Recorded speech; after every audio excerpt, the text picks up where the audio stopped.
no choice but to admit, yes, that the money had gone to the bin Laden family for the construction of those military training facilities in Afghanistan. However, he added that none of that money went to bin Laden himself. Of course, it was a joke. Osama wasn't the only one working with U.S. intelligence. Hijackers also had ties to federal agencies. Alleged terrorists Khalid al-Mihdhar and Nawaf al-Zahami lived with and rented from an FBI informant. The New York Times stated on October 6, 2002, the Federal Bureau of Investigation had a confidential informer who rented rooms in California to 2 of the September 11th hijackers.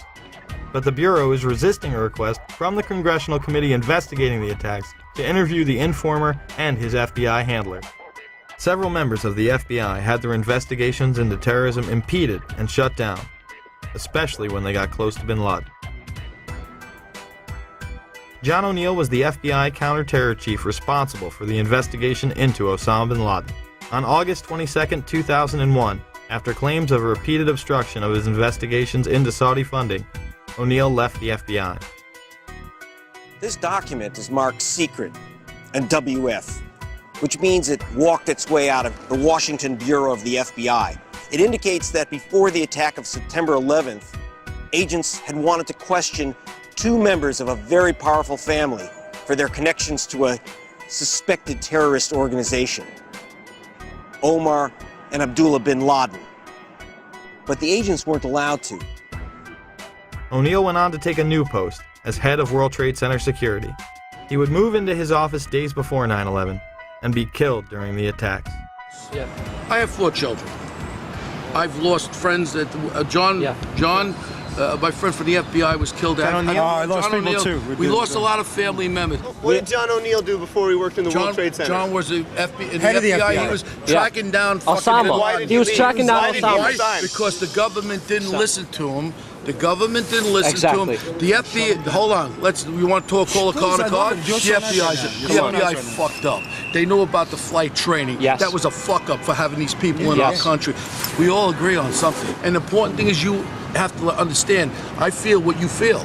I've lost friends there. I feel what you feel. That was our World Trade Center. That was our people that fucking died that day. At a time when bin Laden was the most wanted man in the world, why would intelligence agencies stop their own investigations, especially as they were closing in on him? Robert Wright and others within the FBI also had their investigations into terrorism stopped prior to 9/11. Since August of 1999, I've been working to legally expose the very real and foreseeable Middle Eastern terrorist threats to American citizens at home and abroad. From 1993 to 1999, I was assigned to the Chicago Division's Counterterrorism Task Force.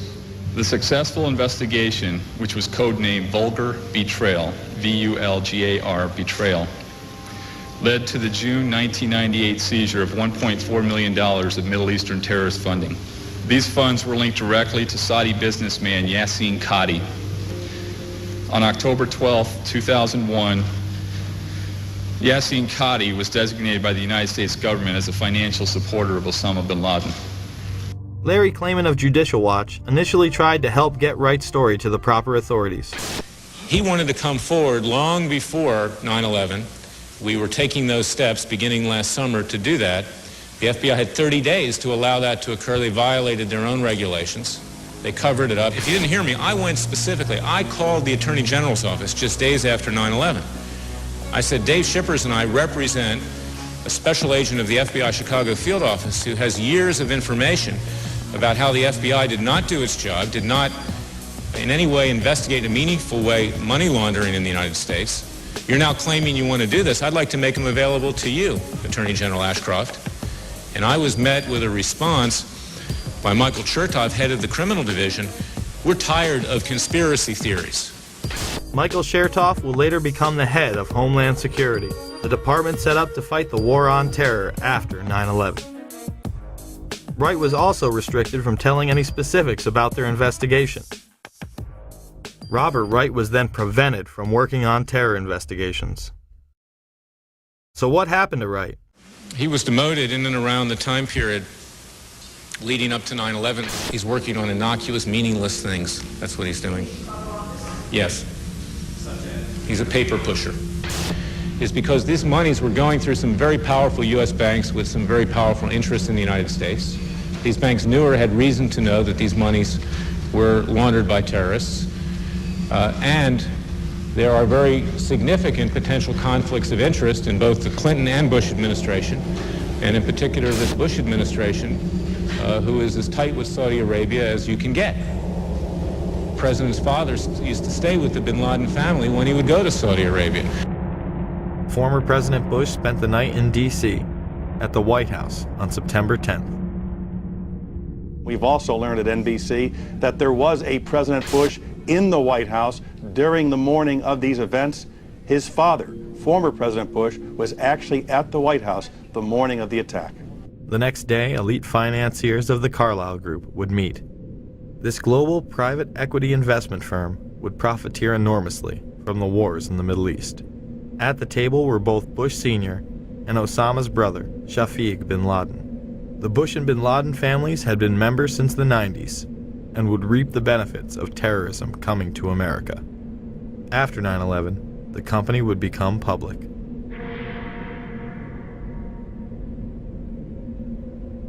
All I do agree with you is on one thing. Fucking Bush and Clinton with their relationship with Saudi fucking Arabia. Yes. I agree with you. They're kissing their asses like that. That's bullshit. Because they're sucked up, and that family that took off, that's a fucking crime. The family Mr. Dietl is referring to is, of course, the bin Ladens. While all domestic flights were grounded, suspects closest to the supposed mastermind behind 9/11 were allowed to leave on chartered flights. Let's show you some video that was taken exclusively by News Channel 2 8 days after 9/11. That man there is Osama bin Laden's younger brother Khalil, who had been here vacationing with other family members there on an estate that they owned in West Orange County.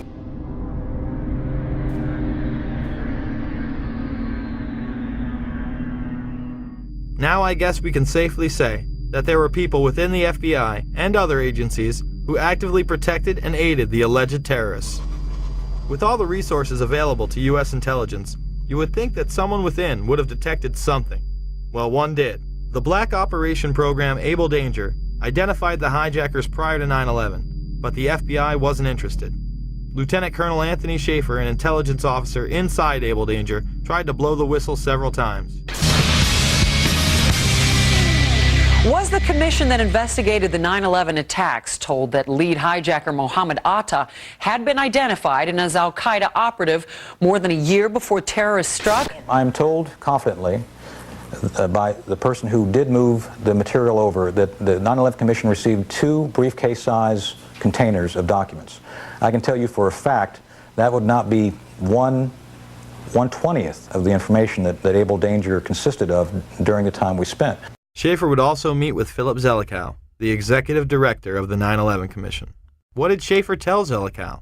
And I'm quoting how I remember saying it. We found, as part of the data run, we found 2 of the 3 cells which conducted the 9/11 attacks to include Atta. Schaefer says his unit linked Atta to al-Qaeda leaders, but would not provide any specifics. As to what he did with the information he had, we attempted to, first off, use it operationally. The lawyer said you can't do that. They're considered U.S. persons.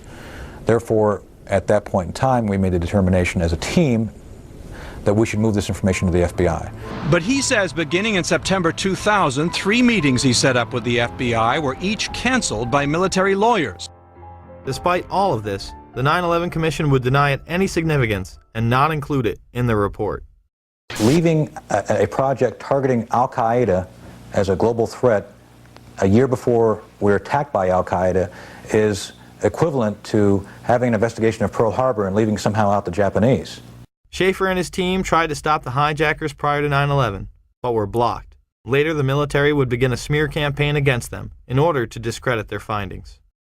A Pennsylvania congressman says there's a smear campaign going on inside the Pentagon, and he wants the defense chief to get to the bottom of it. Republican Congressman Curt Weldon says Pentagon officials are trying to ruin one of their own who's gone public about a top-secret military intel unit. Lieutenant Colonel Tony Schaefer, who was the first member of Able Danger to go public, has now been told in writing by the Defense Intelligence Agency that he can't speak to members of Congress or their staff without prior approval.